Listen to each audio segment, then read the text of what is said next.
Hey there, everybody. We're live on Twitch. That must mean that it's Thursday, 7-ish Eastern. And we are back with the Land Between Two Rivers. Absent Anna, of course, as she is at San Diego Comic-Con, living it up and having all the fun that the rest of us are missing. So we miss you, Anna.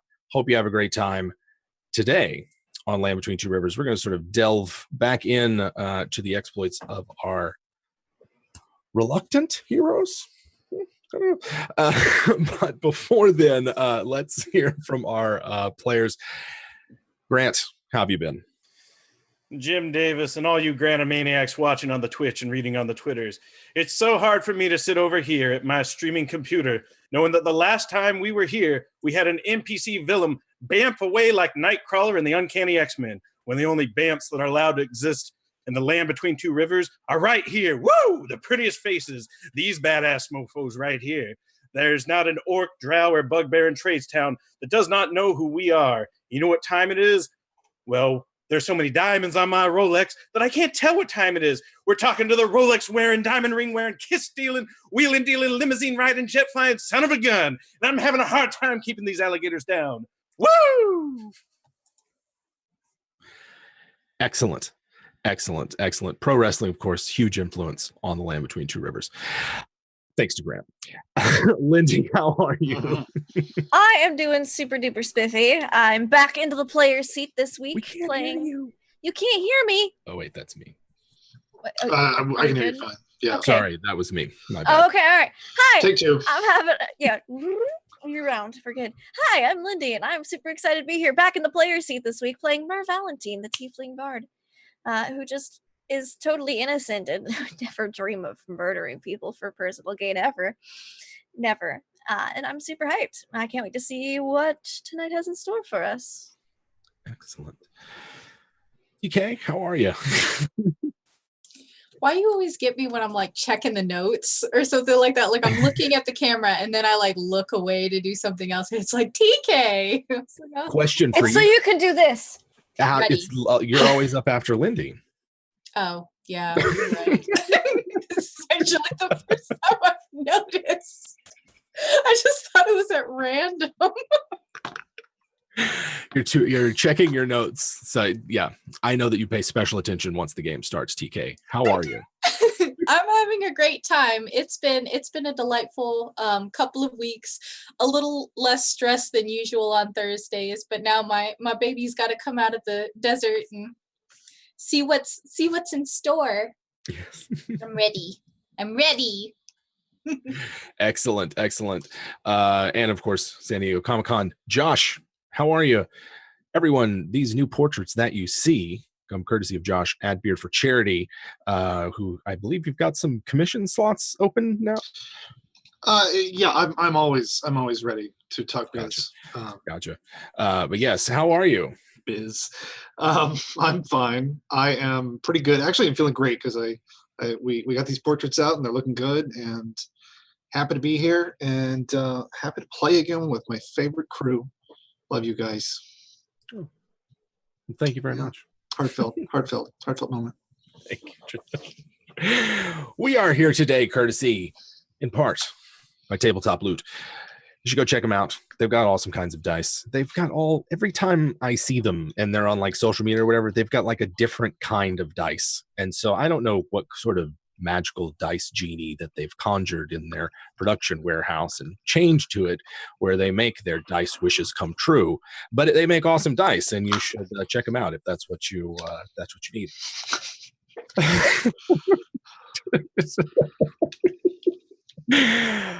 Well, tonight's going to be an interesting session, folks, as it's been a busy couple of weeks for me and personally, and we're kind of wrapping up the aftermath of the last time that the party wrecked shop in the pyramid. I've prepared a bit of expository text for the occasion. Excuse me. The pyramid psychic beacon destroyed. The servitors of Ling lost their hive mind as well as their ability to respawn into a new clone body. A great many servitors died during the battle, but some surrendered and were taken prisoner. The Fellowship's ban on the arcane was temporarily lifted so that arcanists among the Drow and Wastelanders could study the pyramid's secrets and take those spoils they deemed suitable. Afterwards, the pyramid was partially buried and the Wardens took control of it. The pyramid now serves as a vault for the Fellowship. Trade Town suffered severe damage during Leng's occupation and continues to be rebuilt. Merchants who lost their watercraft or pack beasts were compensated with spoils from the pyramid. So what I'd like to kind of have us work through is sort of what your characters were up to in that immediate aftermath and maybe what influence they might have had over these events that sort of unfold in the days following the attack on the Pyramid of Leng. So the questions that I've got sort of for the party are, what is it that, were you present at all for any of the discussions surrounding what to do with the servitors, those that were taken prisoner? There are about 80 or so overall. And if so, what would you recommend, and what sort of influence would you have? We'll play through that. And then also I'm curious about like any potential involvement in the rebuilding of Trade Town, whether it's helping out with the river craft that were destroyed or the parts of the orc encampment and the other places that were destroyed. And then third, what role might you have had in that sort of second going over the pyramid where the rest of the pyramid secrets were sort of uncovered and the Drow and Wastelanders were allowed like you remember on those game shows from the 90s where the kids would get to go to like Toys R Us, RIP, and have like 5 minutes to get whatever they wanted. It's kind of like that. And so, what role might the party have played in that? That's kind of what's on my mind. Anyone have any thoughts on that? Gildan would have professed loudly that he should be the one to lead the servitors into their promised land. An exodus, so to speak. Like a Moses of Trade Town, so to speak. I am not surprised by this. I'm not at all. Nobody is. You're a very John the Baptist kind of guy, Gilman. Baloo actually he's kind of like he's getting more and more wild. He kind of he's almost a little hesitant about letting the servitors like stick around. But he's still a nice guy. He's not going to send any free thinking, keyword free thinking, non-hive-minded people. He's not going to send them away. All right. But as far as the pyramid, like I think he just want to destroy most of it, really. Baloo wants to destroy most of it? Mm-hmm. Now, I don't know if people would oppose him enough to keep him away from doing that, but... Oh, yeah. There would be considerable opposition, like all of the Drow. Okay. So he... a bunch of the Wastelanders, like they're sort of course, general attitude afterwards. So like you guys were, let's kind the entire race of Drow opposes you. Yeah, all of them. There's only 250 left. Yeah, that's a lot. Flashback. You guys are in that upper room of the pyramid, right? You've just discovered that Leng has disappeared or something. Icky is all realizing that he's regenerating as you're pursuing them through the upper levels. There's that spherical shaped depression, like something was absent from it. Non-responsive clones of Leng in a secret chamber that Ellie tried to revive. In that immediate aftermath, the bottom levels of the pyramid are being flooded by Drow infiltrators and the Wastelanders who accompanied them.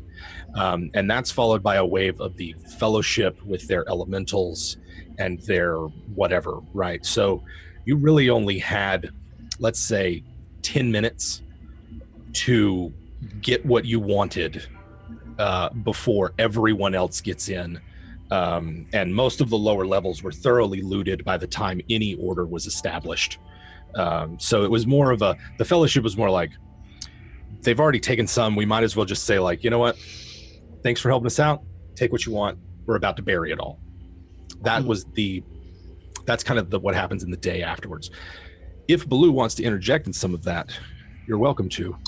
Well, as I said last time, the one big thing he's worried about is that fucking huge laser. Baloo has destroyed the laser. Okay. Everything that happened as of we're not retconning last session. Oh yeah. Right. Yeah. I mean, other than that, I want answers too. So. Okay. Yeah. So I'm as curious to find answers and things like that. I'm not like opposed to searching around. It's mostly like this dawning realization to Baloo that, like, here we go again, hoarding technology and starting wars and all this stuff. Great, cool, let's destroy the land one more time. And so he's kind of upset with that. It's a baby. Hey. That's Baloo's most big motivation. Sure. So looking how at vocal is Baloo about this? I mean, to his newfound his boon companions, I think he'd be quite vocal. But you go on. You're just to your if it's just to the party, then we'll let that play out. But if you were like being vocal around others about it, that's a different matter. Not yet. We'll see. I've got some ideas for the near future, but gotcha. But no, in the moment he's like, okay, I destroyed the big giant pyramid. Laser. What's a laser? Never mind. That's an acronym from the future. No, the big giant magic beam. Yeah. Sure. We destroyed that. What else can we ruin? He says to the group. Oh, what else do we want? Mer's just, again, she's got her bag. At this point, she was just doing that upstairs because she knew what was coming. All the loot that I posted to you guys. So that's basically that's what would have happened if you had, at that point, she'd been like, oh, well, I'm working on it. Okay, all right. Yeah, well, we don't want to hurt anything, do we? We're not gonna. This stuff's really dangerous. Which is why I'm confiscating it. Okay. So no one else hurts themselves with it. Absolutely. I trust you, Mer. Or maybe anyone not. else? Mer would have, after everything is done. She likes to have her fingers in all of the pies, She would let him lead the way the servitors to their promised land, but she would have spoken with Memnon about what he wanted to do, if he wanted to go with them or if he didn't want anything to do with them, as the first free servitor. She would have been very interested in, while everyone's scouring it for arcane goodies and seeing who is there and making as many connections as she can, and assisting in whatever way. Like, oh yes, I'm a warden, I'm watching you. What's that? What are you doing? We good? I'm good. Gotcha. Gosh. Just making connections, making contacts. She may have had a little bit to helping with Trade Town reconstruction, but I feel like it would have been mostly focused on pyramid and arcane stuff and making contacts. Mm-hmm.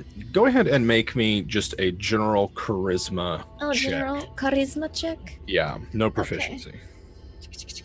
And so you're keeping tabs on pyramid. 23. You hear from your network of clients and the like that an outsider from the fellowship is going to be appointed as the head of guarding the pyramid. A tiefling woman named Ishtar, who merely by reputation as being one of the fiercer and more tactically savvy commanders that the wardens have. Okay. Yeah, I have that name somewhere else in my notes. I don't know how, because I just came up with this afternoon. Oh, well, maybe I'm thinking of an Ishtar from a different game. I am in 13 games. So. That's true. It's very possible there's another tiefling named Ishtar. Some other multiverse. Ishtar's my cat. The idea space, and I just... That might be what it is. It might be your cat. Yeah, my Because I was like, I swore it was associated with this game. Probably your cat. She'll show up here any minute now. That's what it is. So she will be That's what you find out sort of Okay. in the aftermath of this. Yeah. So I try to get in good with her. Mhm. Like, hi, how you doing? I've been, supervising all these arcane people. Oh yeah, we'll see how that plays out in a minute. How about I'm not arcane at all. how about Icky? Icky would have been pretty well, not as vocal as Icky can be about wanting the pyramid destroyed as well, but she's not in the fellowship. She has no real power or anything. So I think that people would have just been like, oh, well, she's a little dangerous. Maybe keep her outside the city. I suspect Icky was put in charge of keeping looting at a minimum as a rebuilt trade town. She's probably not to be trusted with much else other than making sure people don't take things that don't belong to them. Both Icky and Ellie find themselves almost everyone you meet in Trade Town seems to be in awe of you. The two of you particular, and gives you all kinds of deference. You find yourself getting free drinks, pats on the back, those kinds of things. And many of them referencing Icky's assault on the market quarter during the liberation of Trade Town, as well as her planning and strategy before the battle, which was instrumental towards retaking it. So that's sort of the general attitude that both Ellie more for her that battle charge into the market quarter, but Icky for those two events in particular. So if you're involved in sort of the making sure that the rebuilding of Trade Town isn't too much of a free-for-all for everyone, and that some sense of order is maintained, you find yourself with many thankful people and allies in that endeavor. Hey, here she is. So what Gildan's doing is everything he's looting from the temple. So everything Gildan's looting, he goes Mer, and he's like adding it to Mer's bag, like just filling it up, all the things he stole, because he wants to make sure he has she has all the nice things. She goes, you need more, Mer. He even takes his necklace of adaptation that he got earlier. He goes, this is for saving Gildan, and like adds it to the pile. And that's what he does. All right. I'm sorry, there was explosions going on. What happened? Is everything okay? Yeah, no, it's fine. People just decided to shoot fireworks. I see. In front of, we're in townhomes, and it's like my house and the house next door, and they're like, full-sized fireworks. 5 feet from the house. I'm like, but then like, all right, we're good. It's fine. That's weird. There you go. Yeah. So Icky finds out that she has a positive reputation amongst the Trade Towners because of her actions before the battle, and Gildan is adding some of his loot as well as personal items to Mer's bag for safekeeping. If I have that right. Not just safekeeping, I think she earned them. They seem like they're important to her. He wants to make sure she gets enough loot. Does Baloo need more loot? No. Nope. All right. I can provide more loot. Baloo wants to destroy it all, right? Like you just want to start. When do we burn it to the ground, Baloo? Yeah, he's getting angry and angrier. He's just like, this is ridiculous. Where's the dearmament? Whatever. Where's the destroying things? Dearmament? Is that right? Disarmament. Disarmament. Yeah. There you go. It's all right. Where's the disarmament? In the immediate aftermath, which we'll still kind of we'll stay in for just a minute. There's no talk of disarmament. Let me give you a sense. Let me picture. Yeah. So the following items in those days after, this is when Mer is kind of keeping track on who's coming and going throughout the pyramid. as well as whatever else everybody else in the rebuilding of Trade Town is beginning at this time as well. So most of the spoils go to the Drow and the Wastelanders as payment and sort of thanks. You were able to recover yourselves a bunch of loot, which we will go through here in a minute, as well as sort of extensive research notes on a variety of exotic and arcane research topics. But what happens to the stuff is that most of the things in the vehicle bay, that is all of those gravity sleds and skiffs, go to the various Outlanders and Wastelanders who are here, who lost pack animals or things like that. Most of the weapons and the manufacturing thereof, it seemed as though the servitors grew their weapons out of some sort of psychically resonant ceramic. Most of that goes to Tekindar. And they take it out in some of the first waves of it, or sort of wave of looting. Almost all of the clone facilities in there were destroyed or damaged beyond repair in the battle.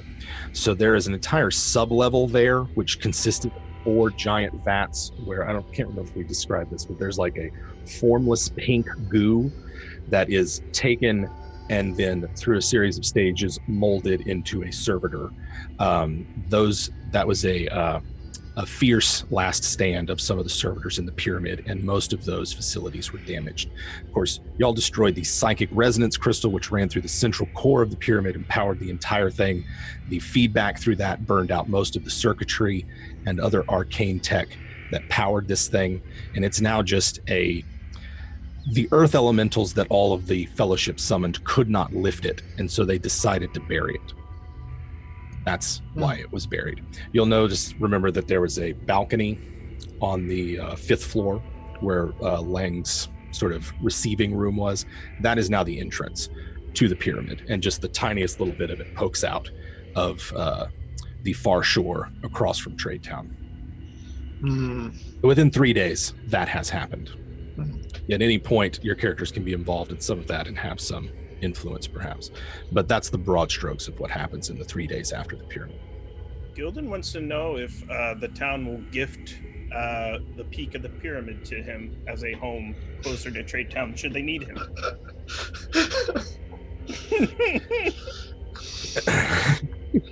Helen, who has in the aftermath of the battle, Helen has assumed command of the Fellowship militant, as they call themselves, and Gildan, that is a big ask.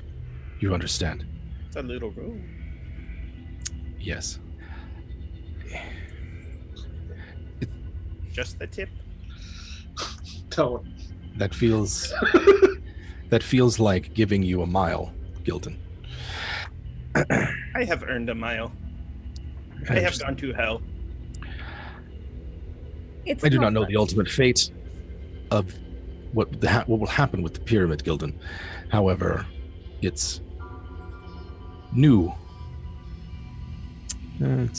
warden will be happy to discuss the matter with you, I'm sure. We shall have good conversations about it. I'll put in a good word for you.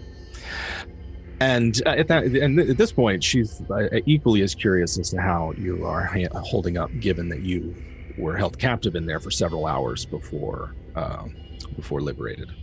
A very long time, and I had no clothing, and I looked the Dark Master eye to eye, and we engaged in psychological combats. And I have been scarred beyond belief. He saw into me and I saw into him. I know his great fears, and I know where he is from. Such experience must surely have left you changed? Wounded? No, it was far less of an affliction than my mother who raised me, old Mother Yaga in the waste. Yes. He was not prepared. I have heard stories. If you ever find yourself in need of a restoration for old ailments, please see me. Absolutely. So otherwise, Helen is about in those final days. As the pyramid is sunk, its treasures, whatever they may be that remain, sealed away, and new guardians come in to sort of take control of it. The Fellowship does sort of what it usually does in the aftermath of one of these, in which it places one of its own standing stones nearby, anchoring or providing an anchor point for the primal energies of that realm that opens up through the Tree of Andrus. And very soon, within a matter of weeks, a vibrant and lush sort of mini jungle forms on the opposite side of Tradetown. Let's move on to sort of what happens to the servitors. Now, as I understand it, we had Gildan, who has offered to lead the servitors away to the promised land.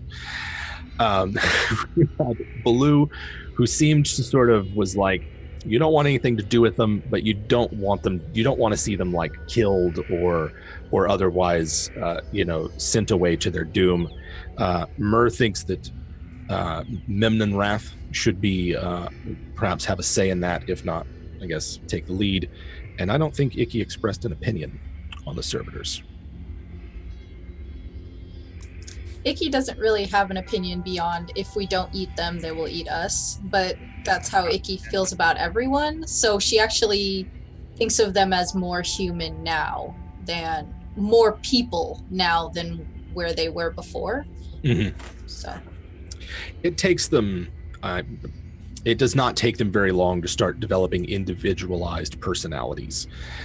Within hours of their capture, they already display various emotional reactions to their situation, as well as reactions in terms of how they act. Some of them are compliant in their surrender, sort of stunned and stupefied by what happened. Others of them are defiant and are only captured sort of either by happenstance or they became violent after capture. So the servitors, like I said, about 80 of them are already by the end of the week, they're already have given themselves names and sort of displayed signs of sort of having individual personalities. is one of them Kahad? There could be potentially a cat. That's Icky's favorite, but she doesn't say anything. Mm-hmm. Him and number 17. Number 17. Whichever one that is. How many of them were there? There are about 80 that survived the battle. Okay. In terms of how many that the commanders of your forces estimate that they killed or were in the battle that participated, they estimated overall roughly 800. Would we identify them as male, gender neutral, female? They do not have sexual organs. Okay, that's okay. Yeah, so I've named them all. Alan, Alan, Arthur, Arthin, Ostol, Benesk, Leif, Brannick, Branwalther, Bringay, Briok, Briuch. I could do this all day. I know you can. One of them's Kahad, so... I need to add an apostrophe for everyone. 2 of them are named for you. The Igari, the Akko. It just... It's like Clone Wars. Drow naming conventions are quite... There's a so like there's study of many of the, of course there's many servitor bodies that remain, and Icky would probably already know this, but they are purpose-built warriors. They have nothing lots of redundancies, and a lot of things that are otherwise not needed by a combatant have been removed. So that's kind of what their anatomy's like. But they have a will to live and would prefer anything other than execution. Yeah, and I'm ministering to all of them. I will name them. Might even perform some baptisms and that pink slush that they come from. John the Baptist. Pour out a vat. Yeah. Locust and honey in the ways I love this. So, in fact, I'm going to ask if any of them want to be married to each other because I can perform that right. and they'll be a small AC. Ceremony's a great spell. Yeah, ceremony's a really good spell. Yeah. This sounds like a performance role as opposed to a persuasion role. This is, let's say, this is after the burying of the pyramid. They have been kept in confinement, but not inhumane confinement at the Tree of Andrus. But everyone has sort of a say in it. There are a lot of wastelanders who are either out for blood or just sort of have vengeance on their mind. The Drower would have the same attitude as Icky, which is that we can't count on them not being enemies, and so have more of a, either they don't care but would kind of prefer them not here. If only 10% are assholes, that's still 8 assholes. Right. And there's not that many people left in the wastelands, so that's like, yeah, bad news. So you have an opportunity to have a say in the matter. It sounds like Gildan has already started on that. What was your performance roll for Gildan? Okay, let me roll it now. So before I do the performance, I'm going to cast Blessing of Wisdom to double my proficiency. And then let's see how I do. It's still not great. And 24! Sorry. Sorry. Yeah, so I start getting at the quality of mercy is not strained. It droppeth as the gentle rain from heaven upon the place beneath. It is twice blessed. And I'm like giving the mercy speech about the servitors. Excellent. I will be accountable for all of them. I'm rolling my special D30. The servitors rise up and eat Gildan. Eat my flesh, my children. You made a mistake. Gildan attracts 13 yes. 13 apostles of Gildan. Yes. They're like, yeah, we're this guy, this short, greenish gray, balding.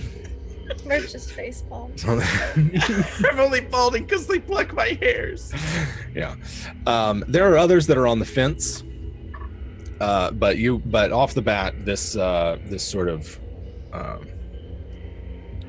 this passionate appeal that you have sways some of them. Is 13 apostles. Anyone else wishing to intervene? Oh, I should just name them after the 12 apostles. This would be great. With apostrophes. Jaudus, eater. Jaudus. Jaudus.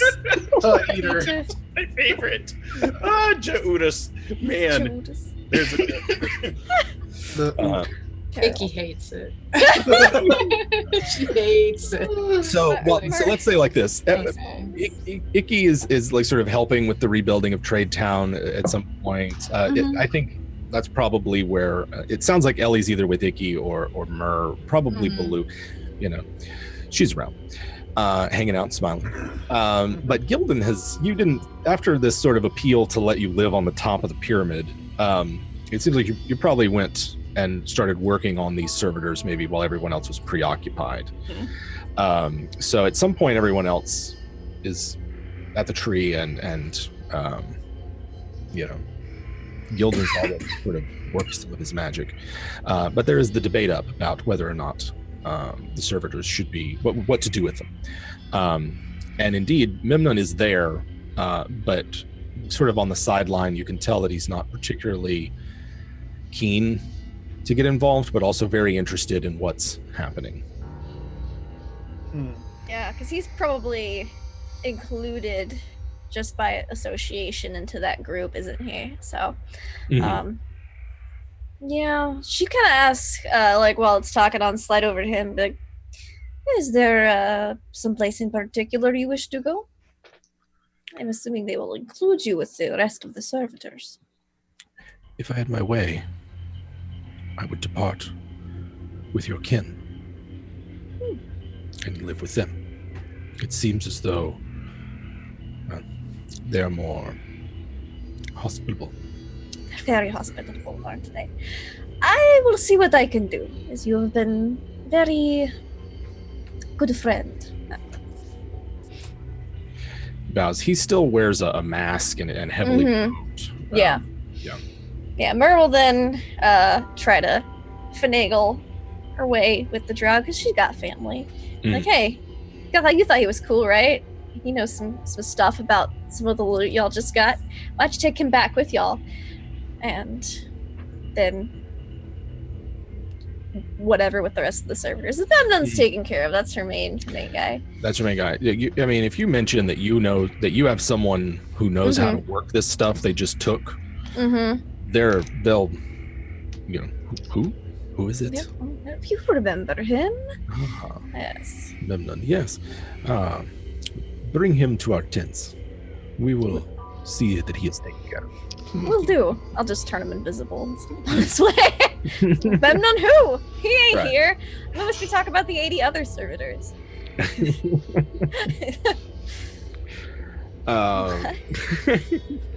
Crazy.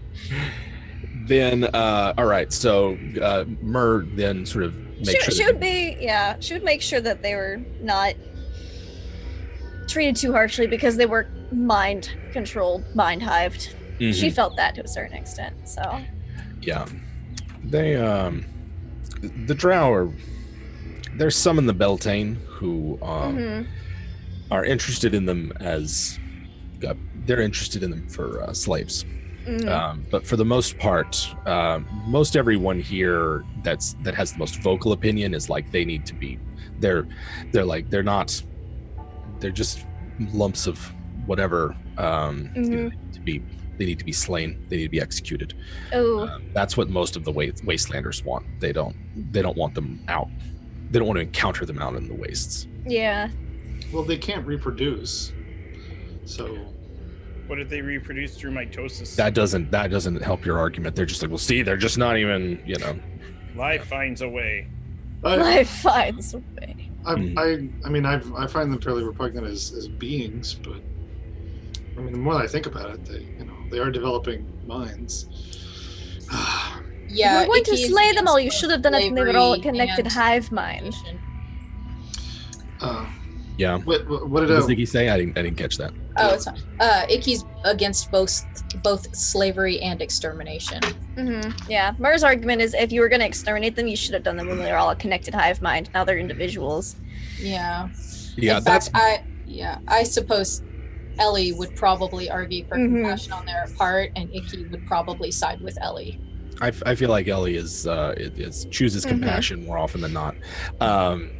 You also have the benefit that the fellowship stance, that execution and servitude slavery are off the table. That if they sort of have the same opinion that Mer has, which is they survived, they surrendered. These were the ones that surrendered. And therefore, they were controlled. Their mind, their movements were, everything about them was controlled by this one manipulator. They're free. It's more a matter of where can they go. We didn't judge Icky when she was under someone else's control and acted against her will. This is very true. Okay, so this sort of debate plays out between all the sides. We've got the sort of the senior members of the fellowship backing up the players' arguments as the players kind of make their pleas before the assembled wastelanders.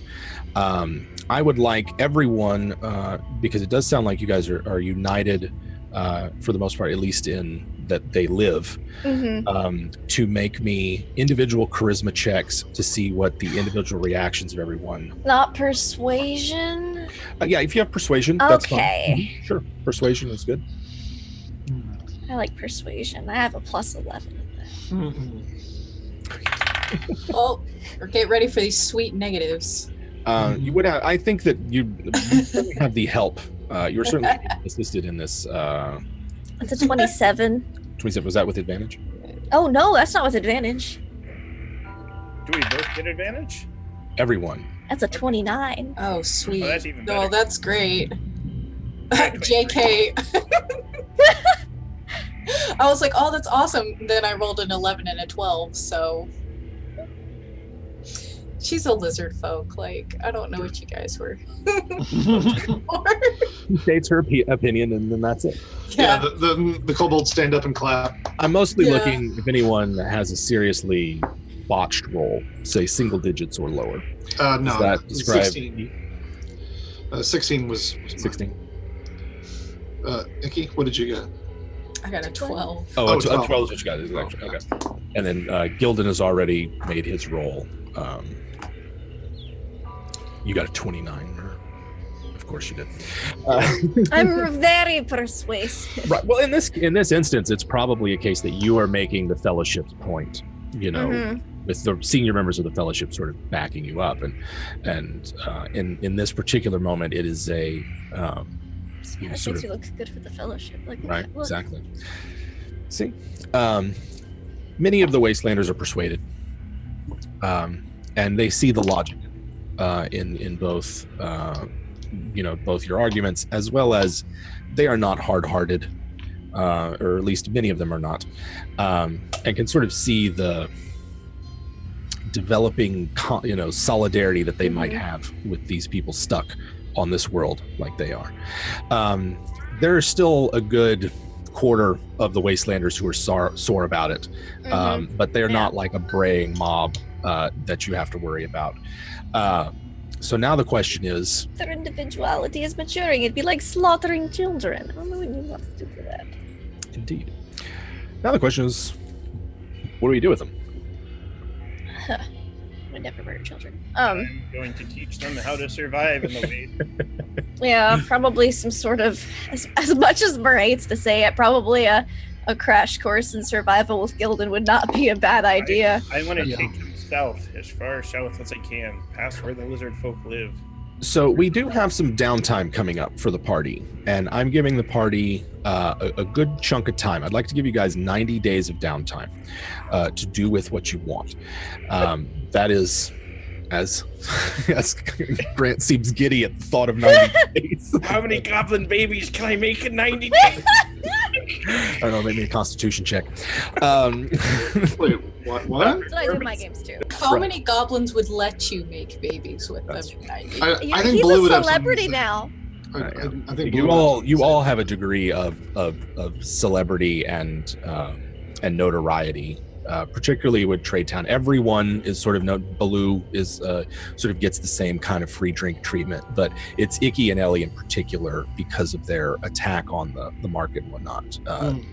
Stand out. But everyone, Gildan has a sort of a reputation of really being kind of a badass because you're just like you were captured and then you came out. You walked out. So there's that kind of that's the general vibe going on. The Wastelanders are satisfied. The servitors will be allowed to live. Many of them, if Gildan offers more than just the 13, about 30 total, are willing to take you up on your offer. That leaves maths about 50-ish left. Yeah. We will take the ones that we can. The rest should be put to work rebuilding Trade Town, I would think, assisting in the labors, paying a penance for their involvement. That's what Gildan suggests? Yeah, I think hard work will fix most of their problems. They also might find themselves getting ready. Yeah, because they need something to do, some type of purpose, because they don't have purpose right now. There are a great many of them that seem listless and sort of Mur would think that's a good idea as well, and that these could be new apostles for the fellowship. And I think they need to learn. Here's what Gildan would suggest. First, they must help rebuild Trade Town. Second, they must learn the art of agriculture. And then third, they are the fellowships to serve as they need. The first order of servitors of the Fellowship of Trade Town. Fellowship Tree of Andrews. What if they want different, though? Yeah, this sounds like This does sound like slavery. Sounds a lot like slavery. No, I was no. going. Mer would suggest it be voluntary, but it would give them something to do if they don't want to trek through the waste. It's not slavery, it's prison for profit. Is that what it is?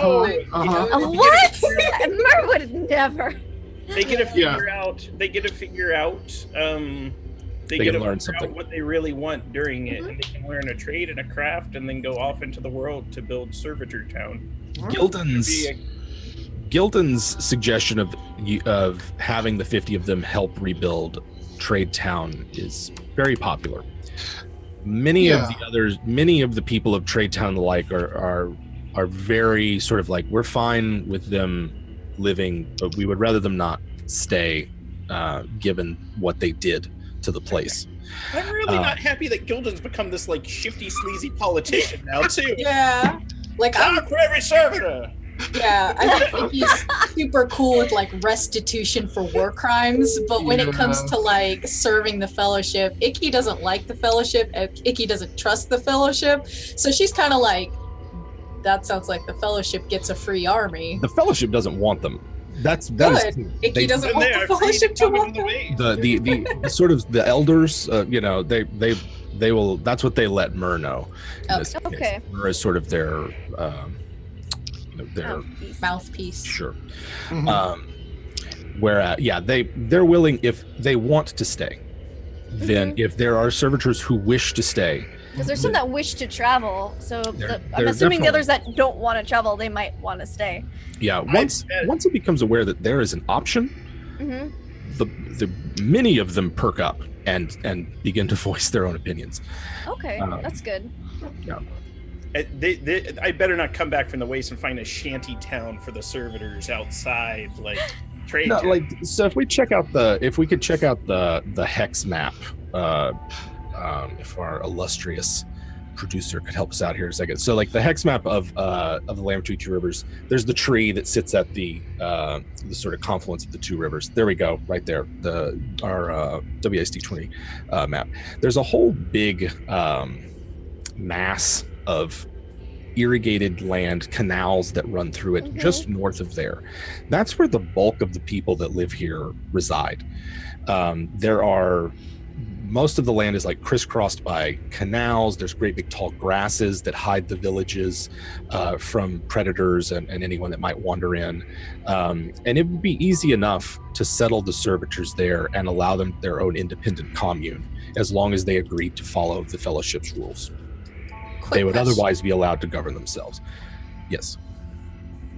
So Memnon Wrath was having like a real hard time traveling earlier. Have we assessed in this 90 days that was attributed to his weakening connection to Lang? Or is it because servitors have a really difficult time out in the waste? They have an especially difficult time out in the waste. Their skin. Okay. Yeah, the minute it's exposed to air and light begins to dry and eventually will crack and bleed. So they have to wear their cover up. Yeah. So life in the wastelands would be exceptionally difficult for them, and I assume everybody in the party would know or remember that, since we did all travel with Memnon Wrath. Yeah. And we have seen in 90 days we've seen the toll of the wasteland on the servitors. Do we know if there are caverns? Yeah, I was gonna say, if we could find some caverns to the south for their promised land, that would probably be ideal for them. Yeah, caves, caverns. Caves. Let's check this out real quick. Something that gets them out away of from the unforgiving sun. So, here are some the nearest caves that Mer knows of are along the River Horn, past the Drow outpost that y'all stopped at. Those are the caves which lead to the Underdark, where the Drow abandoned. Okay. So there are those. You know that the rest of you, I'd say Gildan and Icky are more familiar with like the rest of the wasteland north of here. There's a sort of a small mountain range to the northeast. It's westward slopes. There's a vast petrified forest there. There are caves which riddle that region that the servitors could go into, but there are some pretty nasty warlords that live that far north, and it's not exactly a safe place. They would need to be able to defend themselves, and that's a separate conversation of whether we arm the servitors or not. Oh, well, they definitely need to be armed. But here's why. Gildan's proposal is we take the servitors on a great hunt to go after massive beetles of the waste. I want you to think of if you've seen Nashka, the Valley of the Winds, there's the giant creatures. We're going to be looking for those guys, and we're going to defeat them and live in their shells. That's all 80 of them? Yeah.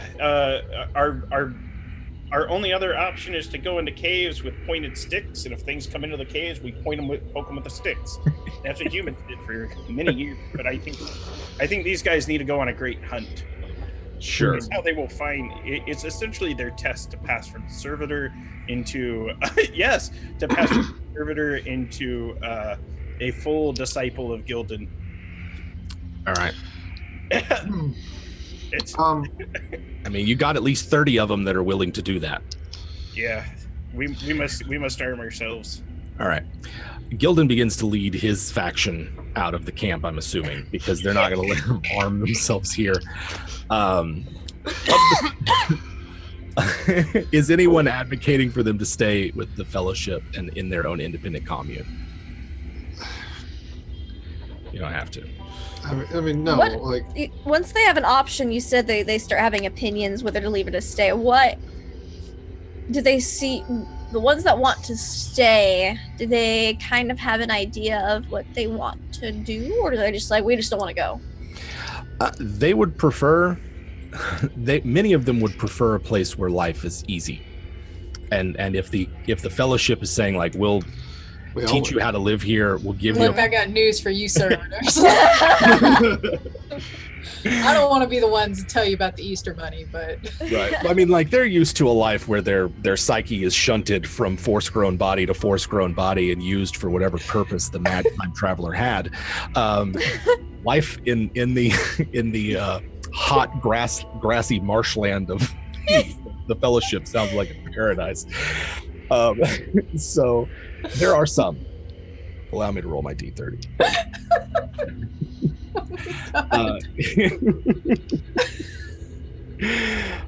14. Puberty was hard for everyone, so yeah. Exactly. About half of them are willing to stay. The other half would prefer to make it on their own in the world. And if someone's willing to help them, and if someone's willing to do that, if that's Gildan, then it will be Gildan and his. Okay, so they're fairly evenly divided. There's nobody who's just I don't know.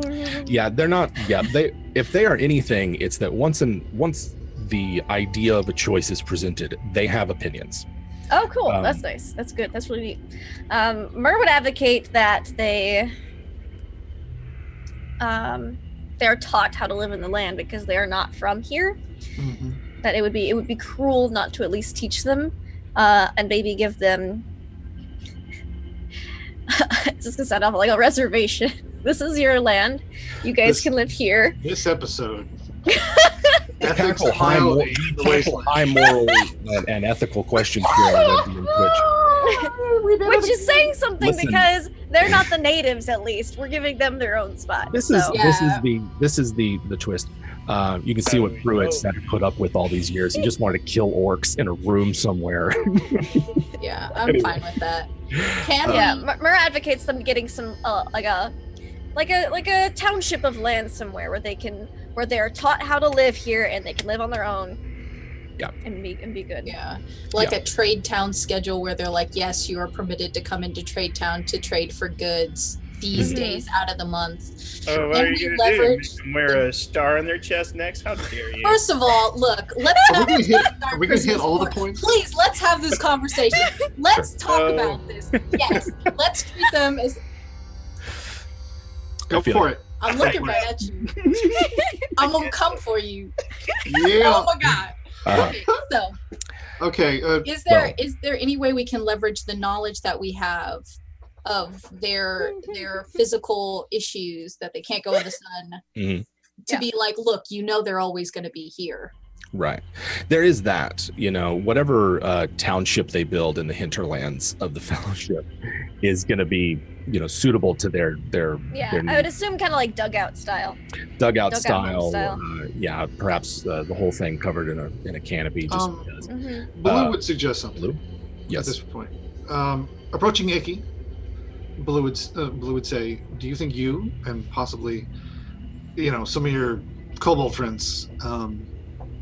I'm looking to go to ground anyway. Let's go dig some tunnels and make some huts outside of town. And if they want to join, they can. We'll just put up a sign. Anyone's welcome. Okay. So it sounds like that's what the Blue sense. So it sounds like everyone's sort of like, let's give them a place to live if they want to live there. If they want to. Otherwise, give them the means to survive on their own. Okay. That sounds like a suitable outcome. I just realized we're teaching them how to be adventurers. Like, you're going to set up a home base for them. They're going to go out with Gilda and then run back to heal, then keep going. Like, man. And Memnon's going to go live with the Tech and Dardrow. Everybody's got to be level 1. Yep. Everybody's got to be level 1 once. Everybody's at least level 1 here. No 0 level scrubs. You don't survive the wasteland. They're not. They don't survive. Yeah. 0 level characters die. It makes. Well, there we go. So, here's what it sounds like we've decided. All right. Roughly 30 are heading off with Gildan, and this seems like an immediate decision because Gildan doesn't seem like a one to waste time. He's already gone. We're losing daylight. Gildan, right. Did you even say goodbye? Moon base by the end of my second term. Did Gildan say goodbye to Baloo before he left? Yeah. I invite Baloo to come with us. They need Baloo being a druid. He holds many of the same ideals as me, and a lot of this is based around my love for nature, which is a form of worship for me. So, I'd like him to come with us. But I don't. But I'm not going. I'm sorry, Gildan. You're not ready for that level of commitment. That's not what this is about. You know Right. it. Move in with me. You're not moving in anywhere. You're going abroad. I'll make a home for us here. When you're ready to come home. We should be living off of room service for the rest of our lives, Baloo. You take your friends and go. I'll be here when you're back. Dang. They're not my friends, they're my followers. Gosh, and I storm off. And the thing is, like, 13 of them have been standing the whole time with their little puppets on their hands that I made for them. Just like, oh my god. I love it. Perfect. Okay. Jim, I want to think this happened in the market. Yes. Oh yeah, everybody saw it. This was a big scene. It was a big public messy. I started selling popcorn for a profit. Right. I was like, here. Excellent. Wow. I'm also taking bets. You think they stay together or they break up? Make a profit off of this. I love it. Does Gildo Balton have a future? Oh no. Well, based on the last week's one shot, it has a history. That's true. That's Damn, very true. son. That's Cold-blooded. The deep cuts. Yeah.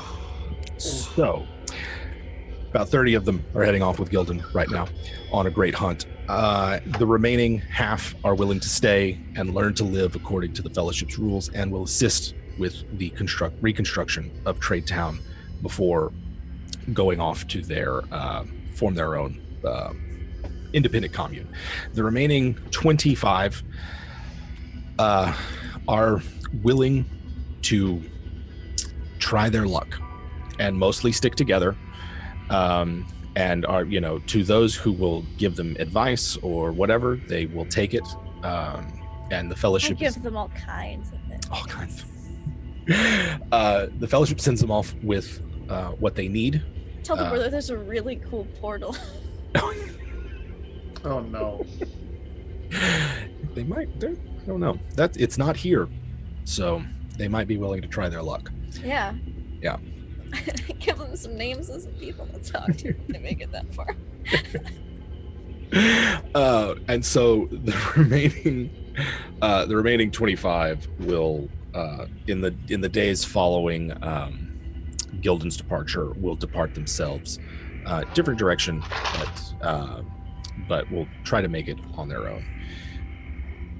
That remains. We just wrap up with what happens with Trade Town, and then we can get to the loot. Oh, we should do the loot next time when Anna's here. Okay. When Yeah. Anna's here. Yeah. All right. What happens with Trade Town? Actually, I can tell you. Burn it to the ground and rebuild. Right. You gotta start over. The portion that was destroyed by the Pyramid's beam, largely the Orc Quarter, but portions of the Fellowship's Garden there, that's the docks. All of that needs to be rebuilt. The servitors are on, well, some of them at least, and the rest of Trade Town, this is their home. They pitch in, and the rebuilding commences almost as soon as the battle is over.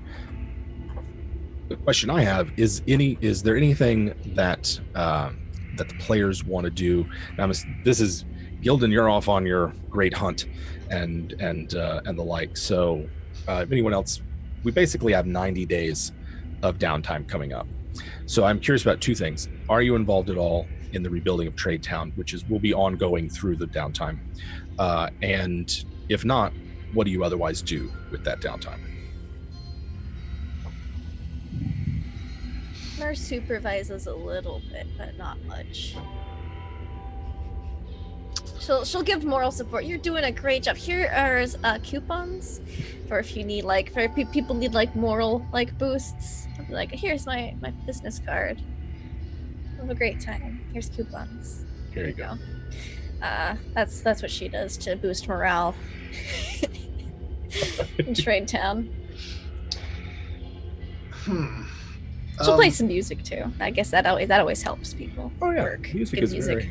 very much appreciated, as well as any discount. Discount. Yeah, there's also a sort of the part of this reconstruction of Trade Town is the Fellowship sort of reorganizing itself as Ishtar and her band of wardens come in, and then the sort of I believe that Mur is sort of second in command now of the wardens at Trade Town. So you're just in that level where responsibility, but not it doesn't eat up your entire schedule. Also known as the sweet spot. Right. Mm-hmm. And how about Icky and Baloo? For y'all's involvement in Trade Town and sort of what the downtime looks like. Well, Icky, what about you? Oh, I was gonna wait. No, you go. Icky's not great at finesse stuff like making houses and crap, but she can carry things. So if she's in any rebuilding, she's mostly pure muscle. I will say that she does take some time with the servitors and stuff. She's going to eventually ask people to teach her how to read. Mer would help. And how to figure out what money is and stuff. Because as Baloo's getting more wild and chaotic, Icky is becoming more domesticated. And staying in town and stuff. So the more that she realizes that she's going to have to be around semi-civilized people, the more she realizes that she's at a severe disadvantage in the city. So if she can at least learn common words and numbers and stuff and what money is, then that's gonna be one of her big things that she's concentrating on. You're gonna you're like My Fair Lady. Yeah. Well, I imagine she'd maybe try and make pants at least once. It would go very poorly, but Yeah. it's the thought that counts. They began as pants. So Icky's sort of like assisting with more physical aspects of the rebuilding, and Brute then, squad. and then also coming on later to sort of get instruction in reading and writing, as well as the basics of how to act and not make a fool of yourself. Yeah, she's not going to eat any cooked food or anything, but Nothing. We can't expect extremes, right? Small now. steps. Baby steps. Baby steps. Yeah. And then how about Baloo? Yeah, I mean, yeah, that's a good way to put it. Icky, not Icky. Baloo would be going to his wilder side. He's looking for a home outside of Trade Town, and he wants to set up something that can be expanded, something big, that the servitors, if they want to, can move it to. So he's going to start conjuring badgers. And where are you doing this? Okay, so he knows the area really well. Very true. Very true. Is there any place around there that would make a suitable spot that was close to water but away from Trade Town? I mean, there's all. There in the stretch of Horn River between the border post that the Fellowship has and the Drow outpost further upriver. It took you guys like 4 days to make that trip. Mm-hmm. All up and down there are there's not like cave systems or anything, but it's all sort of rocky badlands and has fairly easy access to that water there. And so that's probably the most suitable. The other would be to go the opposite direction and go up the River Hound, and sort of that's more grassland and dry savanna than anything that's out there. So, or that's up the canyon of the River Horn. So those are your two options if you want to stay close to water. I mean, that would be more towards Fellowship lands, going up the Hound, right? You go far enough. The Fellowship it really just controls the area around the unification of the two rivers. Yeah. So looking on the map here, we've got those two peaks. Sure. That marks the edge of the Fellowship territory. Okay. And about how far out is that? That is about 3 days out. Yeah, he'll look for something out there. And again, partially underground because it's cooler. If he can find something with like a rib cage already in it, so there's already some structure, some giant beasts. If he'll have to, he'll move it. Okay. He's just looking to build like a small little town up there, basically. Baloo spends his downtime activity in establishing a second, like a small settlement outside of. Okay. So I've got that. Icky is in Trade Town, helping with reconstruction, helping rebuild, and then learning her numbers and letters. Yeah, and ABCs. S is for skitter step. Yes. Oh my gosh. I needed that. S is for skitter step. And then Myrrh is assisting with sort of the supervisory capacity with rebuilding, as well as establishing her sort of the new social order of Trade Town. Yeah. She probably also had any extra time because she's a small business owner of multiple businesses. She just doesn't stop. She'd schedule a heist to happen, and then some people have to do that. And then she would also try to read some of the stuff she pilfered secretly. Read some of the secret stuff. Oh, Myrrh, can I interject? Yes. Before Baloo goes off on his own, he wants to know if he could hire you. Not for that. No. For the other thing, my bad. Yeah, for the other thing.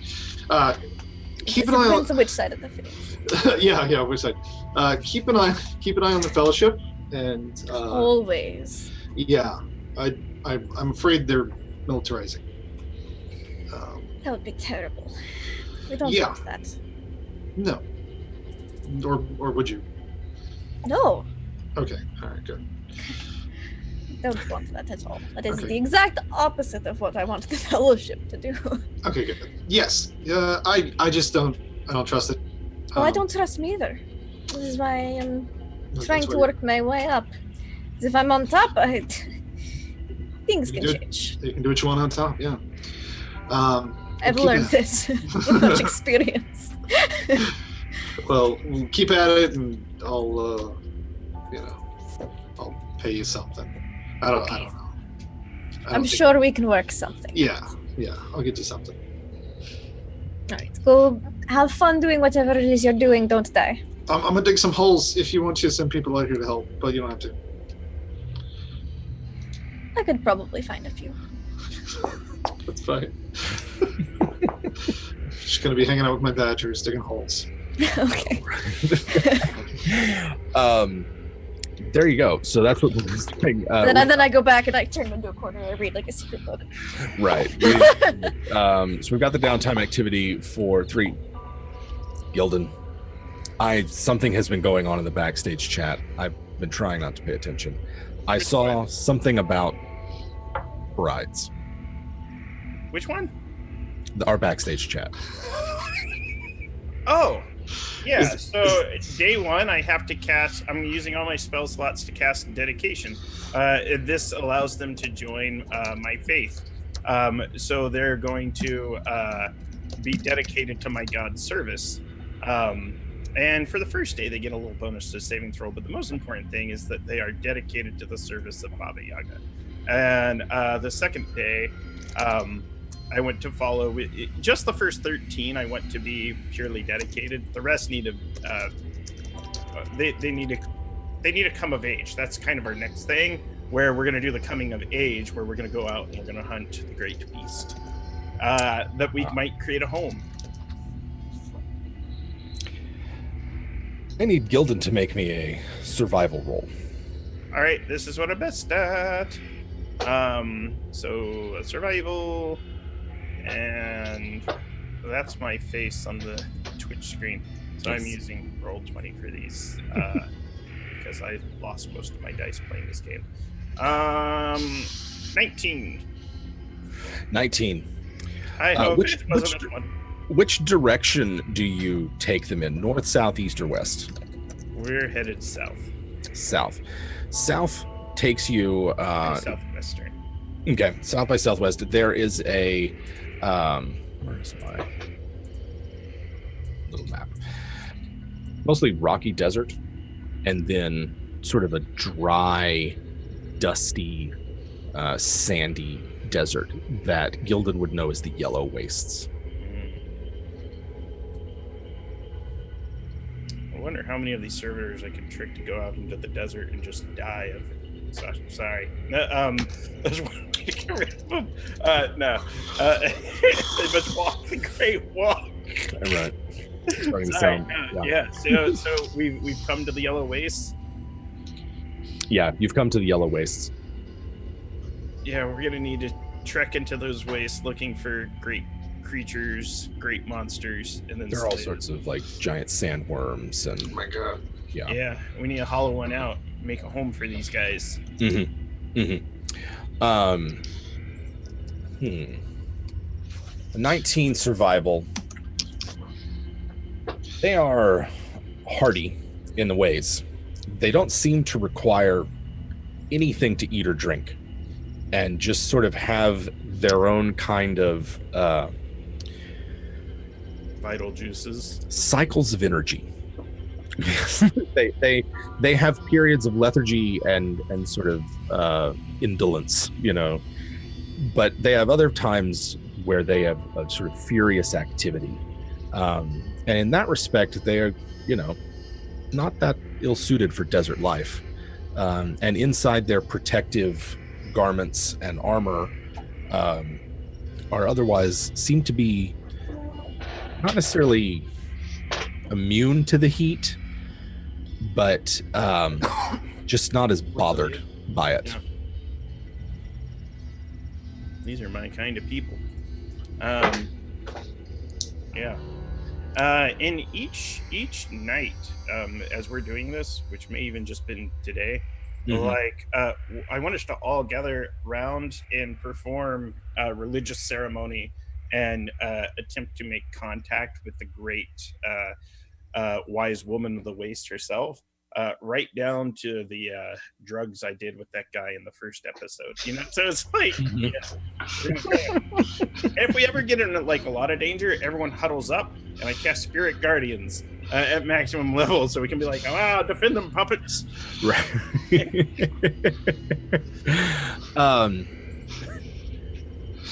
You conjure a great spirit that night. I need Gildan to make me a wisdom check. All right, just a straight wisdom check, or any other? Just a straight wisdom check. No proficiency, no talent, no skill. All right, let me double check. Oh, too many sheets. All right, so this isn't great because I chose to have mediocre stats. Nat 22. You notice the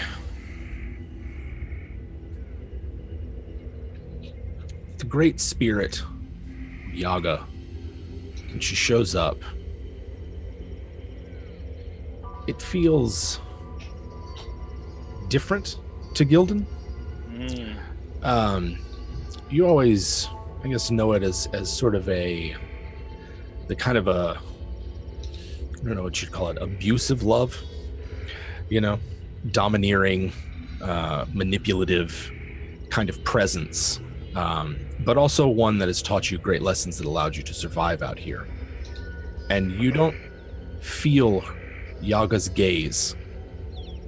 You feel her presence, but not her awareness. But the ceremony otherwise goes as you expect it. Oh, what I would have given for an iron flask to trap that spirit. Save it for later. I ponder these things in my goblin heart. And what I'm going to do, I want to know what the servitors think of this and what they feel about this. What are their thoughts? Primarily, what are they feeling? What are they feeling? Yes.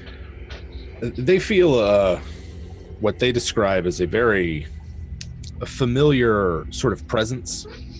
They are themselves much like Gildan, as they develop their consciousness, their personalities, as they individualize themselves. Gildan, you get to know that they have an awareness of their experience as being servitors, and remember multiple lifetimes of being that, and so have a similar sort of fatalistic and pragmatic view on things, even if they're those that are more, say, prone to certain reactions than others.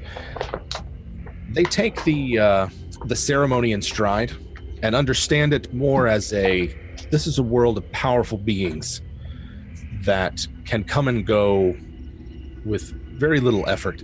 To them, it seemed to take you nothing at all to conjure such a being and to bring it bring its attention onto you. And so they take away from it that they need to be careful and cunning in their dealings with others, because if these spirits can so easily come here and depart, then they have to live with that. And sort of, I explained to them, this is the teaching that they must learn to be wise.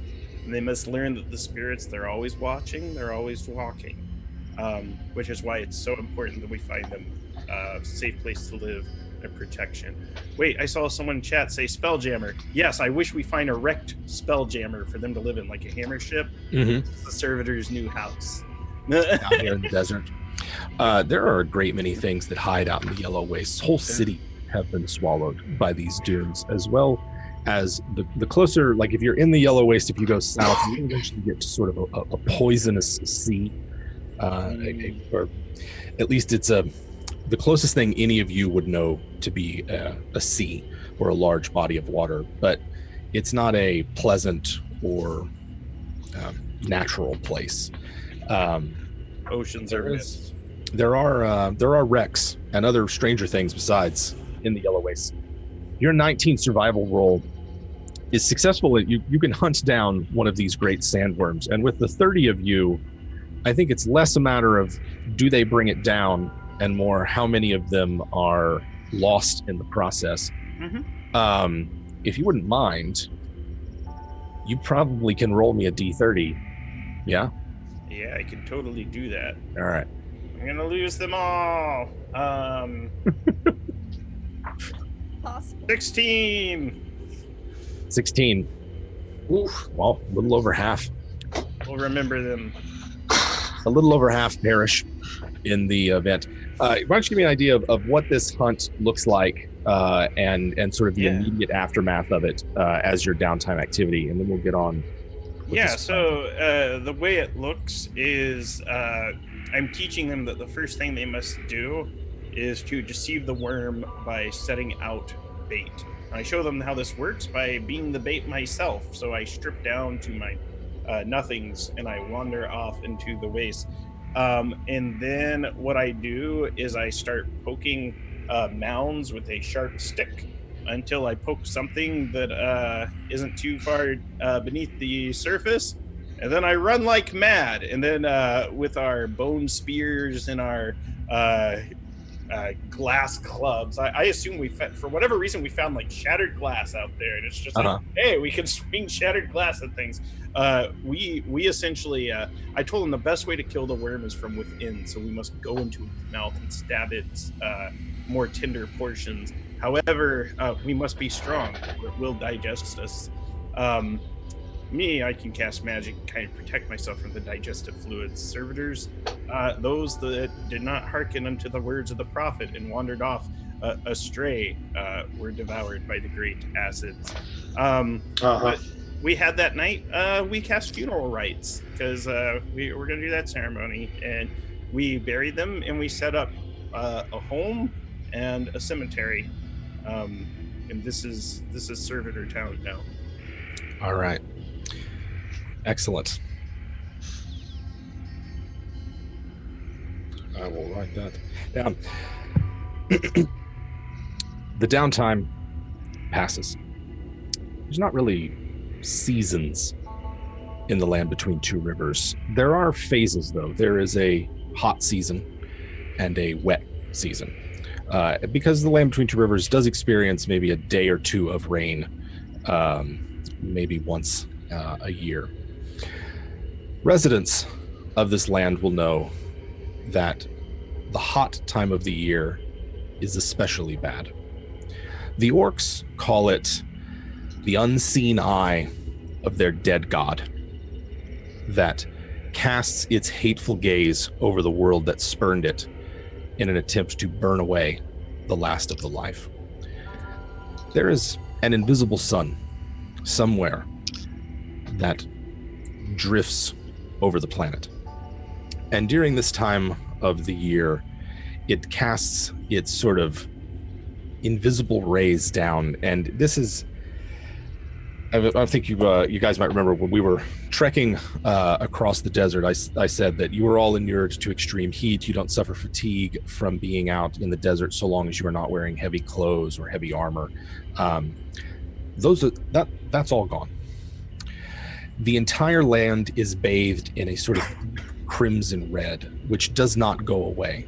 When the twin visible suns of the world set, there's no total darkness. It's sort of instead a perpetual crimson twilight. And during the day, during the day, temperatures soar. And unless you have fire resistance, it is bad news to be out in direct sunlight, and you take damage as if you were a vampire by being in direct sunlight during this time of year. Most activity takes place during dawn and dusk, but not at night, because that's when the predators come out. The land here is so inhospitable during this time of year that most of the creatures that survive by predation only have a brief window of night with which to catch their prey. And so most people stay indoors. They guard themselves well, and they keep an eye out for the mutant beasties that wander in from the wastelands. The heat, as this time of year is called, unless you're an orc, in which it's simply called the hate, is a time of mutual aid and cooperation amongst the wastelanders and members of the fellowship, as those with room or those with something to spare take in others if they need it. It is also a time when grudges are settled, and a type of ceremonial warfare has developed amongst the goblinoids of the Land Between Two Rivers, in which they deliberately go out in the hottest part of the day, erect enormous pavilions in the desert, and have ritualized warfare with costumes, masks, ceremonial music, and all the accompaniments of theatrical performance as a means of settling old debts and seeing who is the best and avoiding mass bloodshed. So the downtime sort of takes us into this particular season. It is hot. Most of the time in the middle of the day, no one is out. And if they are, they do not go out without some sort of covering or usually it's a full sort of cloak and veil set up with some kind of parasol or umbrella. And as I said, sunrise and sunset are the more furious activity of the day. As we kind of close in on this season, it's going to last a while. And so we'll kind of get to the end of the downtime activity. I'd like to go through some of the loot, because there's some of it that's relevant and Mur has been sort of studying it. And then kind of get an idea of where we're going to set up so that when we play again, we'll be able to hit the ground running. Let's see here. So, Mur has this bag of holding, right? And there's a lot of stuff in it, if I recall. Yeah. Let's see. I think the stuff there wasn't much, and then we went looting. Right.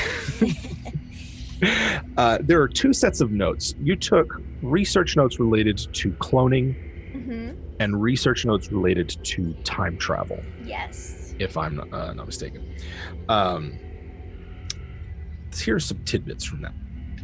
The arcanists and the like who studied and had access to the pyramid before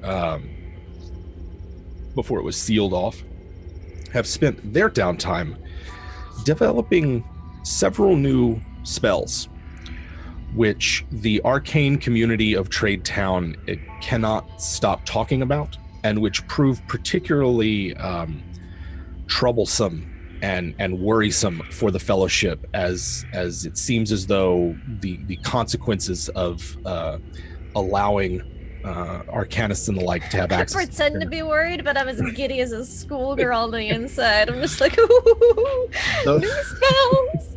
Those two spells are the spell Rewind Time and the spell Chronal Duplicate, which allows you to pull a future self into the present for assistance.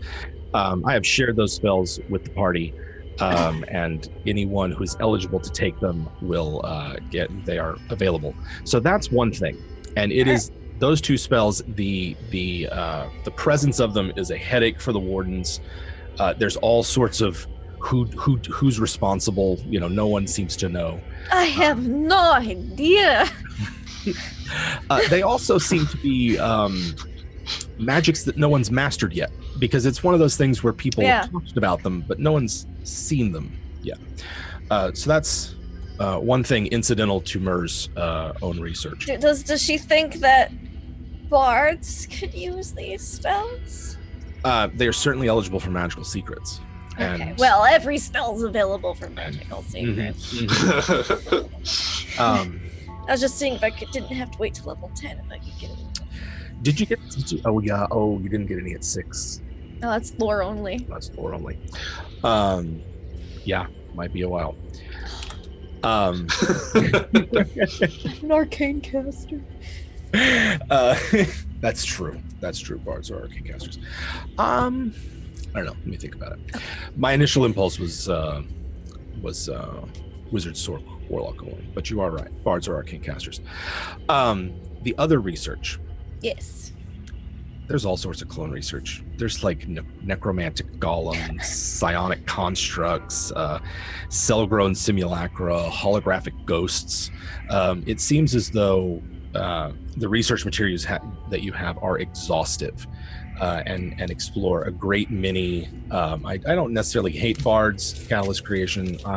Everybody knows I hate sorcerers. Anyway. There's all sorts of notes on it. Based on Mer's downtime and researching him, you think that there's probably a great deal here that would be of value to Ellie, given what little you know about sort of. Yeah. I mean, she's never confirmed she's a clone. That's just Gildan's theory, but if she reads something, she just might come over to Ellie and be like, so, I found these notes. You might find interesting, maybe? Just, Yeah, exactly. The time travel notes are not indecipherable, but are of a type that they're searching about chronal dimensions and accessing this sort of meta plane between other planes that suffuses everything, and it's just sort of you're able to make sense of it because of your intelligence, but it is also seems delusional and lunacy. That'd probably be the interest she's most researched in. The research she's most interested in.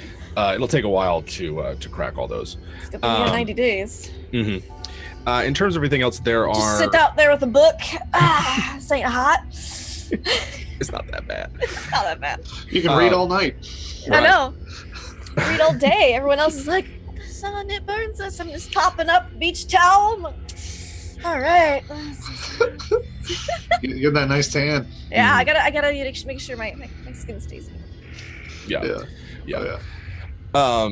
So that's sort of the product of Mer's research. The rest, I kind of like for Anna to be here before we go through like dividing up spoils and everything like that, because there are spoils in the bag of holding. So I'd like for everyone to kind of tell me after the end of their downtime, where do we find you? Did y'all make arrangements to meet back up? And sort of what does that look like? All right. I've been this whole time during this season, I've been telling the servitors their creation myth, where they came from, and what they are of. And the season is at hand that we participate in the great pilgrimage back to the Pyramid of Laying, from whence they came. Not to take ownership of it, although I would love a holy war to take back the pyramid. That's not happening. We just have to go visit and pay our respects, and then visit Trade Town to be with the people. When I'm there, I'd like to see my friends. All right. So that's what Gildan's doing, and will be when he arrives. How about everyone else?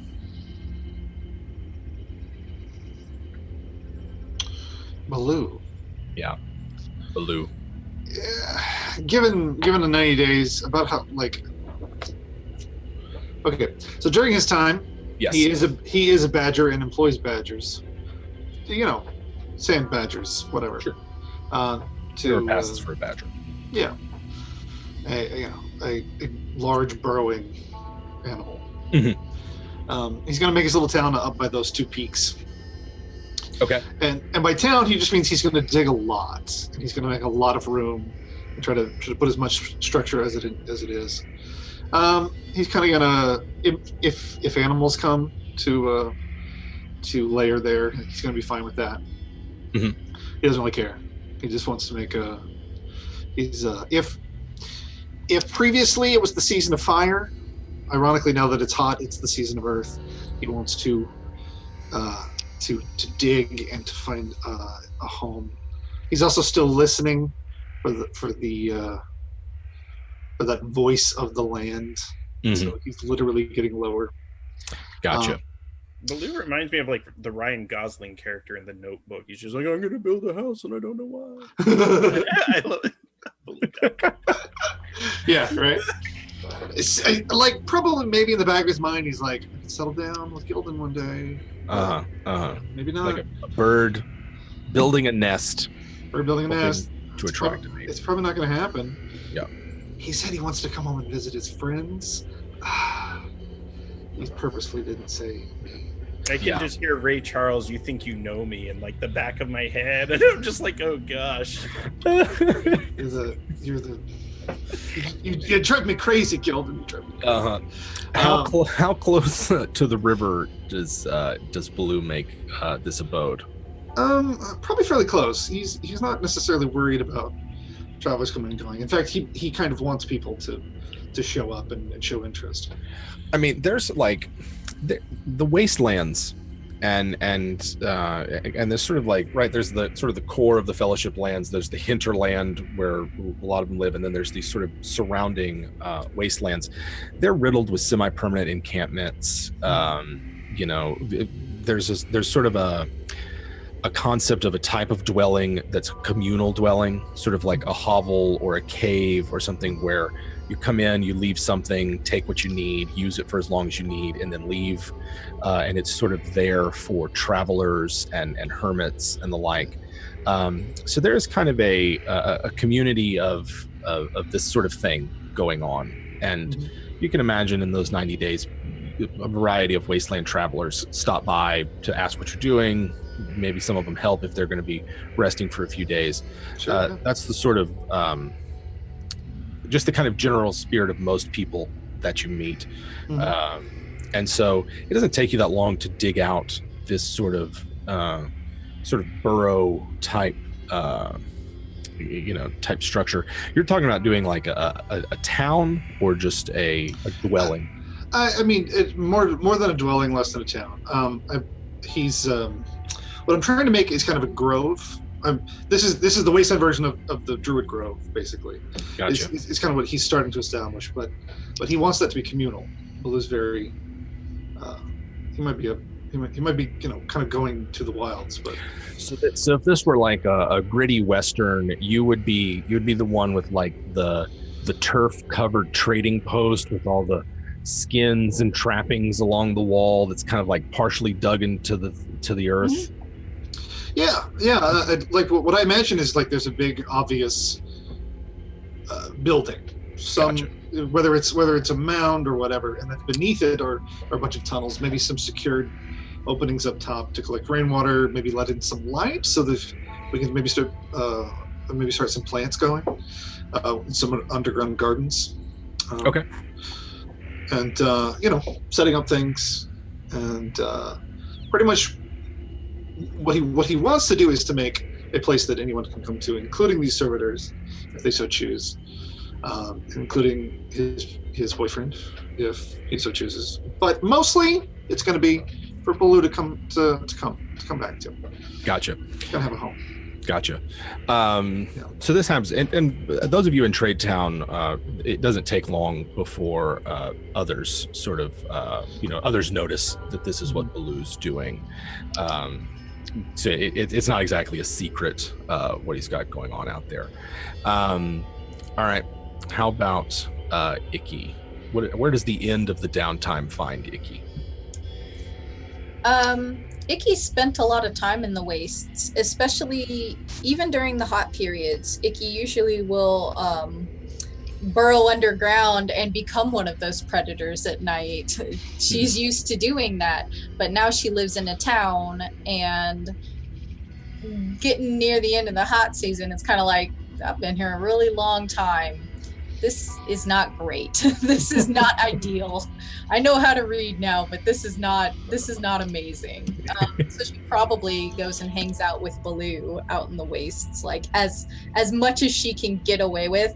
And they probably don't even talk to each other. They probably just like grunt whenever they see each other and then hang out in the dirt.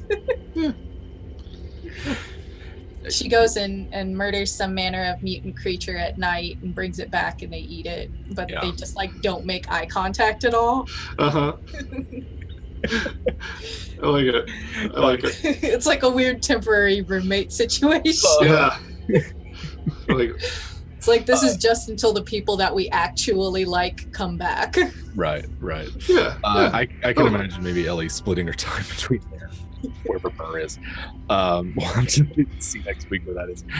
So we've got Burr, who's sort of ending her research. Where does the end of the downtime? You sort of finished your first phase of this research. You've heard about these spells being all the talk. Where does the end of the downtime find Myrrh?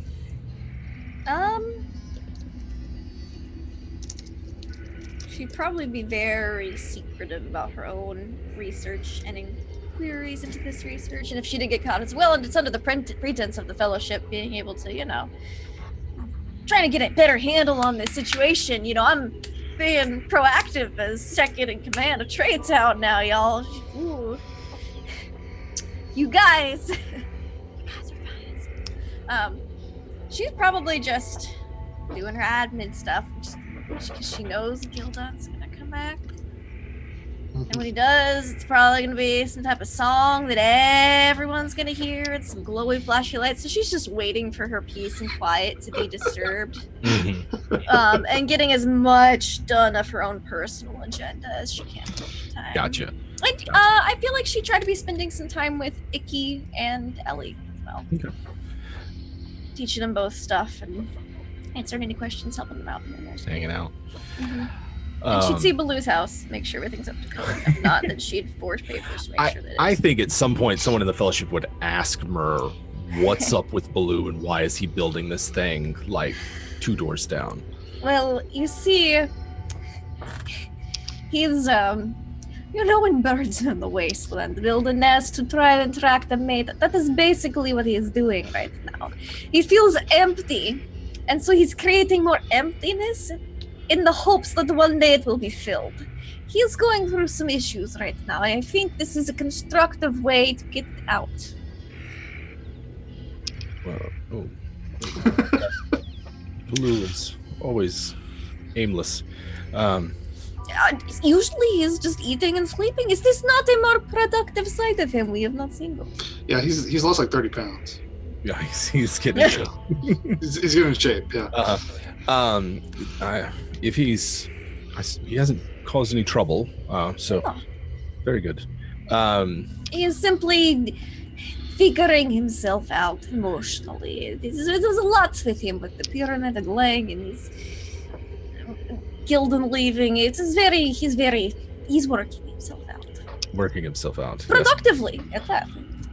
Indeed. Well, very good.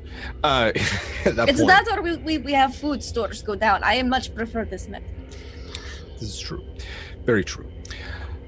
All right. All right. So here's where we will begin next week. We have Myrrh and potentially Ellie in Trade Town. Now, word of Gildan's arrival precedes him, as those that encounter the Gildan and his 14 survivors of this great hunt, they encounter them. Word of Gildan's imminent arrival precedes him, and so you have probably a day's warning of when Gildan will arrive, and arrive he shall. I just hear Prince Ali from the Disney's film Aladdin in my right. And it's just like, hey, clear the way in the old bazaar. I imagine Baloo's just like sweeping the same spot Goblins over into and the tree. over and like angrily grumbling to himself, and Icky's just like watching him while he's like, I don't care if he comes here. I don't care if he does anything. I don't care if he comes here. But if he does, we need to clear out the back room. But I don't care if he comes. He's just like angrily cleaning. He's not having fun. He's not having fun. Yes. He can have his fun. You are clearly happy and well adjusted. That's right. Thank you, Icky. Yes. Several We're things. just quietly sends help to Baloo. Like, see some people to clean for you. They will be Several things happen in this last day, and this is where we'll pick up. Myr had sent out a group of people that she knows to do something. They've not returned. And there were... I really didn't expect anything different, honestly. It would be a stroke of luck. If not, when they're about a day late, Myr has a dream of being pursued by stone serpents across a frozen wasteland.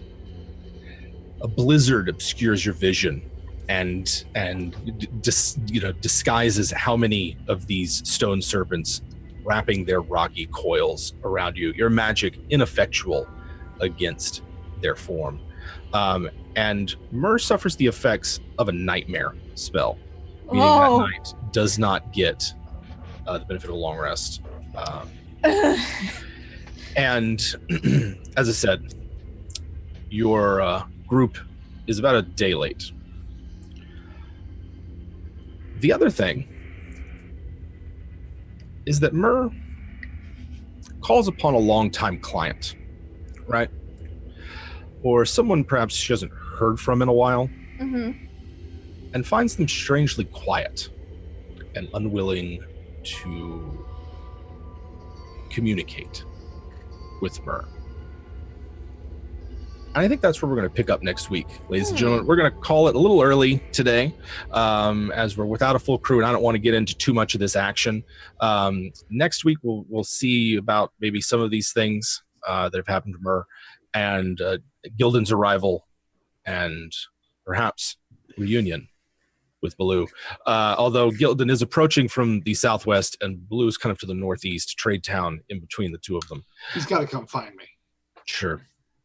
You're going to be the one that comes looking. Myr's going to be so pissed with little Sleep. She's going to be like, just like fire eyes the whole Don't time. worry, I'll get like, him out of the house. Oh, how are you doing? She's going to be like, I'm fine.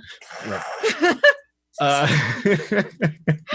so that is where we will pick up next week. And excellent. I love a good downtime session, guys. Yeah, absolutely. It's summertime in the land between two rivers, and we are going to see what this next little bit has in store for us. Josh, how are you? I'm doing pretty good. Curious to see what's over the horizon. But personally, I'm feeling great. I'm glad I finished the artwork for you guys. Pictured, yes, pictured. Super fun making that. Already want to make some more.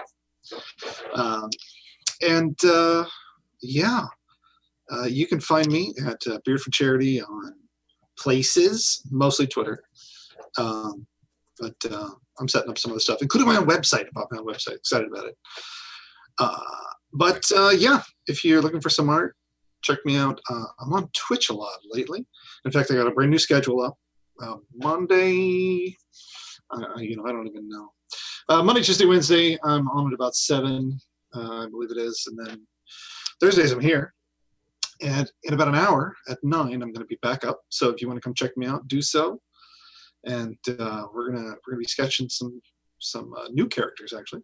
Excellent. Yep. And then Fridays, I don't know. Saturdays, do it. 1 o'clock, hit me. Really, I get bored in the streams. You guys really need to come and say something to me. Just hang out in the stream. Yes, and it's really cool to sort of watch how these pieces come together and how really kind of intricate intricate they are. So check them out. Beer for Charity, yes, on Twitch. Yeah. Mm-hmm. Mm-hmm. Nice. Beer for Charity TV/ yeah. There you go. The other way. I'm a great pitch man, by the way. Did you know that? Yes. Yeah. TK, how are you? It's me, TK. I'm doing very well. This was a delightful time. Icky learned how to read. She's a princess now. Everyone's happy. She's got a roommate. Ready to come back next week for the Sad Boy Power Hour. It's a good time. Everybody's having a good time. I write spooky stories on the internet. Check me out. Twitter, TK Joins the Fray, or my website, tkjwrites.com. And when I'm not here, I'm on the Dungeons and Dragons Twitch channel on Sundays with my little tiefling prince, and it's fun. We have a good time. Not an amazing time. Last time, some Modrons got tortured and we had to set the whole place on fire. But other than that, a great time. Really great. I'm traumatized. It sounds like a great game of D&D. It's not burning Modron on fire. If it had to be. It was acid first, and then everything was on fire. And both of those were my fault, and I feel like they weren't as much my fault if I hadn't been traumatized. But whatever. Okay, next person. Bye. There you go. Lindy. Hello. This was a lot of fun. I always like kind of figuring out. I had some ideas what Mur was doing, and I was good to kind of hash it all out and resolve what's happened to the servitors and Trade Town and a bunch of other stuff. I love politics in a game. I'm not even lying. Love it. I just want to play in Game of Thrones all the time. That be my life. But Mur, I'm gonna be thinking about that all week. Like, what's up with that? In the contact Mur, because I do that. The cogs are gonna turn, and she's gonna be so grumpy until she figures out what's going on. So I'm sorry in advance to everyone. But it's gonna be like the real passive aggressive, like soccer mom grumpy, like where you're just like, oh, like I don't want to be around you, but you haven't said anything. That kind of thing. But it's gonna be real fun. Can't wait till next week to see all what happens and get Anna back because we missed her this week. Yes. But in the meanwhile, you can find me online at LaughLoveLindy on Twitch and Twitter. I do all sorts of. I'm addicted to tabletop games. I'm in a bunch of campaigns. You can find my schedule pinned to the top of my Twitter. I guess my special shout out this week is gonna be for Saturday at 7 in the morning Eastern time. I'll be DMing some Pirates of Paradise on Scotticus's channel, and I have absolutely no prep for that. It's all gonna be off the top of my head, so it's gonna be super fun. And then Saturday evening on Power Score RPG, I will be playing some yoga instructor monk Asana. She's very tranquil, she's very calm and very happy, very upbeat. Basically the exact opposite of Mur. And yeah, just check me out. I do all sorts of stuff all over the internet. So and RPGN here on Sunday. This Sunday, yes. We're back. RPGN is back. Oh yeah. Grant. Yeah, just kind of preface, I love playing with this group 100%. I learned so much about role playing from each of them, as well as they're just good people, and I'm never a fan of like downtime episodes because you've played with me, Jim. I'm like very much action packed. I feel perfectly comfortable doing a downtime episode with this party. It's the first party in all my years of role playing I've ever felt like, yeah, we can shop today. Maybe go out, have a little less time. Yeah, we've been working hard. You guys have been. Yeah, and absolutely love these players, and I really enjoyed the downtime session. As for me, my name's Grant Ellis. I'm an independent content creator for tabletop role-playing games with consultancies with 3 different RPG companies. You'll see some products coming out this year with my name on them, and you're probably familiar with the companies if you watch this channel. And you can find me online at WisePopGrant on Twitter. I'm on a lot of different shows. The ones I need to plug immediately are tomorrow. I'm on the Greyhawk channel, Dungeon Mastering the Queen of Spiders campaign. We are in the Glacial Rift of the Frost Giant Jarl. On Mondays, make sure you watch my friend Dinah Kennedy on Straticus Academy. She's in the City of Mist campaign. And Tuesdays, I'm on Unmade Gaming. Wednesdays, I'm on Encounter Roleplays Rise of the Dark Side. And you can always catch me here every Thursday on the Land Between Two Rivers. Excellent. I am, of course, Jim Davis. I almost forgot my name.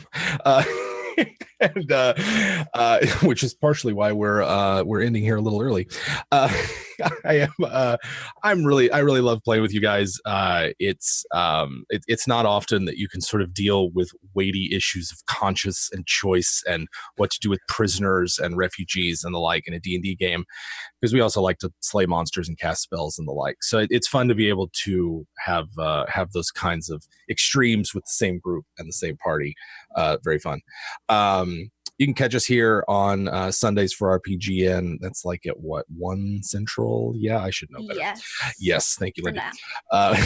And then we are also here on Tuesdays at 6 Central, and of course Thursdays at 6 Central. Starward Bound, Land Between Two Rivers. I am all over the place. Otherwise, you can catch me psychologically torturing and mutilating player characters on Warhammer on Wednesdays on Encounter RP. And otherwise, we of course have YouTube videos where we tell you how you're playing the game wrong and should do it our way, because that's just the kind of people that we are over on YouTube. So you should check us out. We have a Patreon as well if you like what we have. And yeah, we really appreciate it. We'll see y'all here Sunday for RPGN. Later, guys.